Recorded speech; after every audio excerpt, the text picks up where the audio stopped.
There is an intimidatingly long list of small crossovers that outsell the GMC Terrain.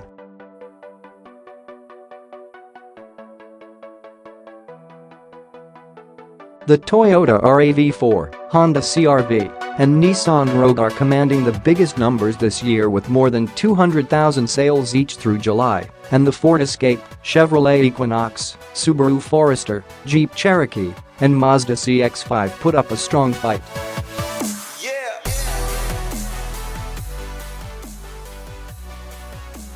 GMC has never positioned the Terrain as a major volume player, instead preferring to compete in the premium category.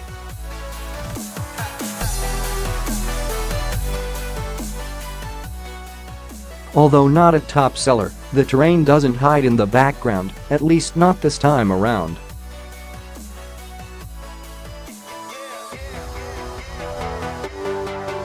The 2018 GMC Terrain differentiates itself from others with atypical styling, an available diesel engine, and a wide range of model personalities and prices.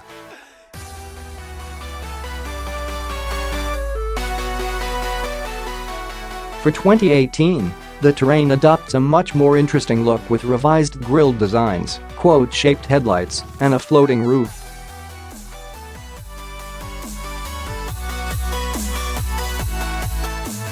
It also shrinks to firmly position itself in the compact crossover segment. GMC lopped off 3.2 inches in length, almost an inch in height, and 5.2 inches from the old model's wheelbase.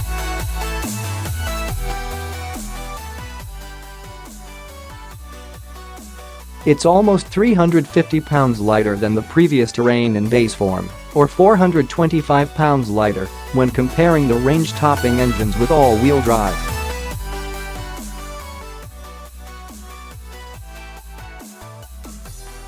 Like the 2018 Equinox, the new Terrain migrates to the D2 global architecture. With a 34% stiffer body structure, the Terrain sets itself up for an improved driving experience.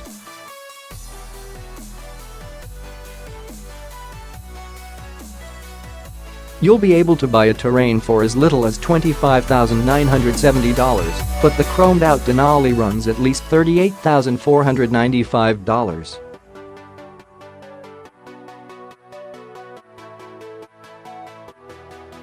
Recently, we drove a Terrain Denali with all-wheel drive and other content that drove the price to $44,450.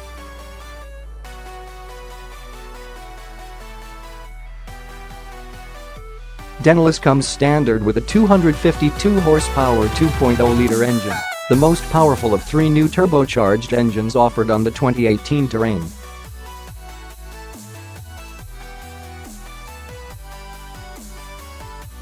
Equipped with standard 19-inch wheels and a specially tuned Denali suspension, the range topper delivers a rather stiff ride.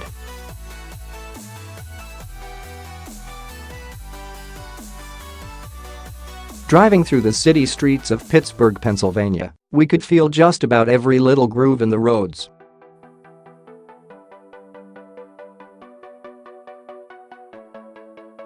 Fortunately, the Terrain succeeded at keeping out wind noise, though road noise sometimes crept through to the cabin.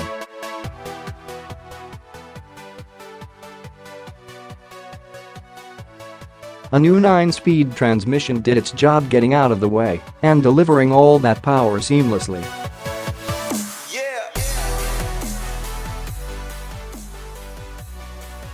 Today, Denali models account for about 10% of all Terrain sales, but GMC expects that number to increase a few percentage points as it enters the new generation.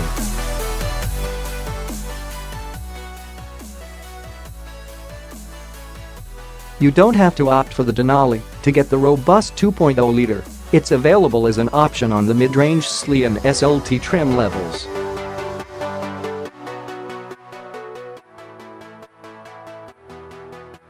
The smaller 1.5-liter is targeted to be the volume engine, with GMC expecting it to make up about 55% of sales.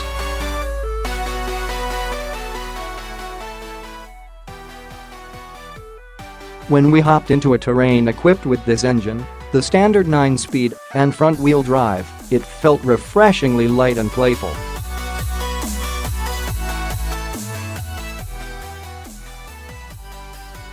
Producing 170 horsepower, the model doesn't feel like a compromise as it delivers power quickly and smoothly on demand.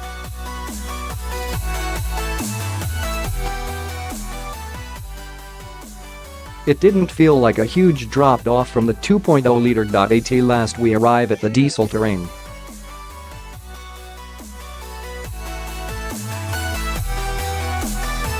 GMC admits this model will be niche and region-specific, accounting for less than 10% of sales.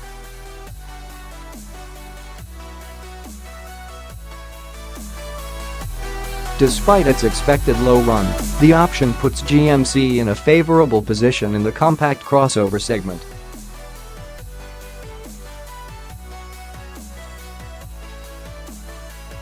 It's one of the only vehicles in the category to venture into this territory along with the new Equinox.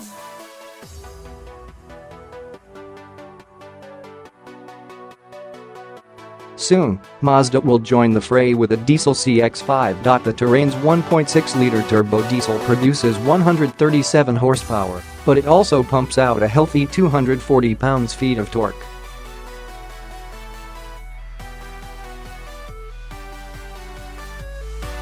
The combination proves sufficient to get you going in a hurry when you need it. Paired with a 6-speed transmission instead of the 9-speed, the model feels a bit gruffer than the other Terrain variants.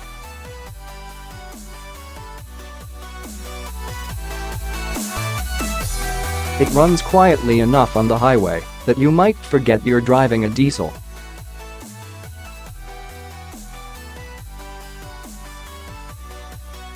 And during our 80-plus mile ride back to the airport, I witnessed our front-wheel drive diesel averaging north of 38 miles per gallon at one point in mostly highway driving.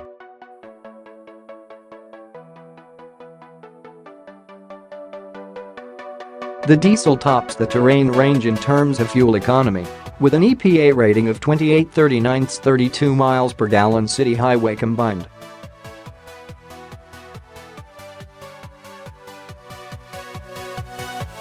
All the Terrain models we drove had their unique merits, though we expect most customers will be quite happy with the 1.5-liter.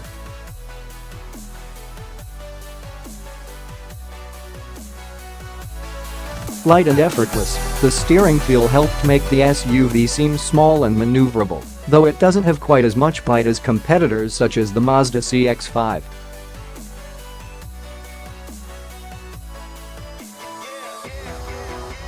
Another oft-overlooked point, we didn't have any issue with forward visibility. The windshield drops low enough to see out the front, and the mirrors are just the right size to allow for an unencumbered view out the side windows.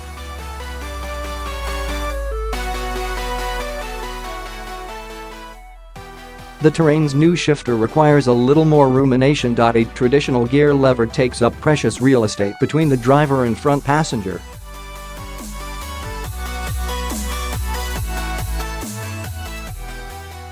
The electronic gear selections on the new Terrain free up this area so it can be used for storage cubbies, cup holders, and other functions.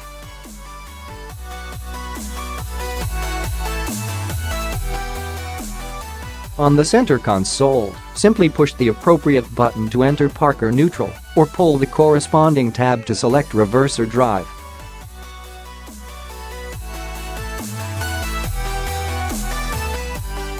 It's hard not to bristle when you have to think about whether you need to push a button or pull a tab.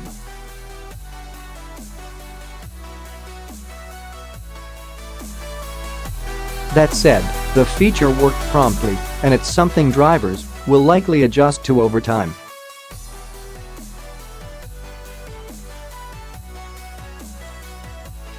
Making a final verdict requires testing it out in situations that require quick changes.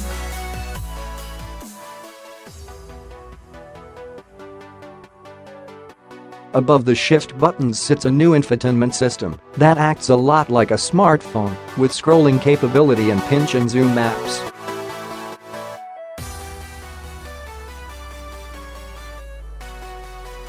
By rearranging the main map screen, GMC made it easier to access important functions such as the option to cancel the current route or change the volume of the voice turn-by-turn directions.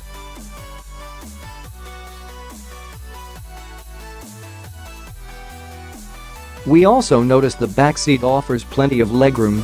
From the athletic Denali model to the fuel-efficient diesel, the Terrain is a fish out of water in the compact crossover segment.